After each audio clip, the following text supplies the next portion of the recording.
Bourdi, je suis directeur général de la Société d'ingénierie énergétique, qui est une société d'État qui relève du ministère de la Transition énergétique.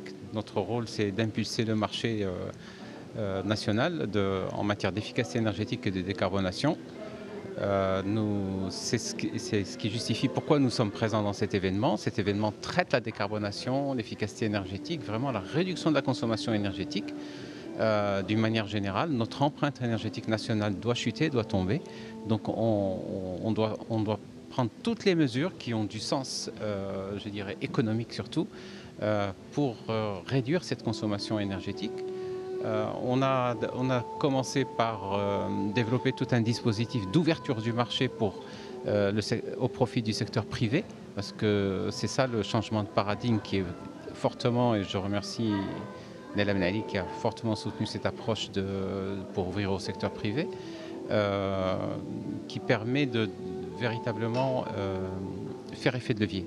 Parce que si l'ensemble des entreprises sur tout le territoire national agissent, c'est beaucoup plus efficace que si nous tout seuls nous essayions de faire quoi que ce soit.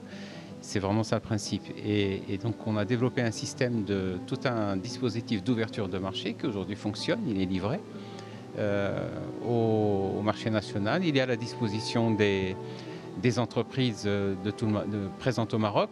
Le principe de ce dispositif, c'est de mettre en œuvre ce dont on a parlé dans le panel précédent, des contrats de performance énergétique qui offrent, de mon point de vue, pas que du mien d'ailleurs, vous l'avez entendu comme moi, énormément d'avantages pour les clients finaux, pour les bénéficiaires finaux, justement de ce contrat de performance énergétique, c'est-à-dire un industriel typiquement qui est dans une zone industrielle ou pas, qui veut réduire son empreinte énergétique. Dans l'idéal, il signe un contrat de performance énergétique avec une ESCO privée reconnue, qui a le certificat d'ESCO délivré par le ministère de la Transition énergétique. Et c'est cette ESCO qui fait l'investissement, qui fait l'audit, qui diagnostique, qui sort la solution, qui met en œuvre la solution et qui ne se rémunère que sur l'économie d'énergie. C'est-à-dire que s'il n'y a pas de résultat final en matière d'économie d'énergie, il n'y a pas de remboursement. C'est le sens du risque pris par l'ESCO. C'est vraiment du gagnant-gagnant pour tout le monde. L'ESCO, elle est rémunérée sur l'ensemble de ses risques, y compris le risque financier.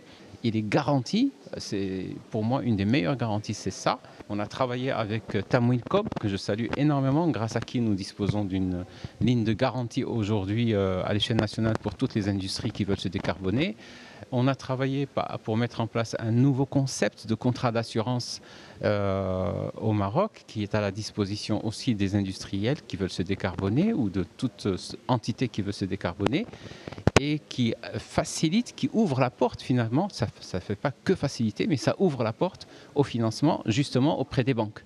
C'est-à-dire aujourd'hui, un industriel, il va chercher ce certificat d'assurance, va voir la banque et la banque lui accorde la ligne de crédit, ce que la banque ne pouvait pas faire avant, puisque le risque que couvre justement ce contrat d'assurance n'était pas assumé par les banques, à juste titre. C'est-à-dire les banques ne sont pas là pour assumer ce genre de risque. Aujourd'hui, ce n'est plus le cas.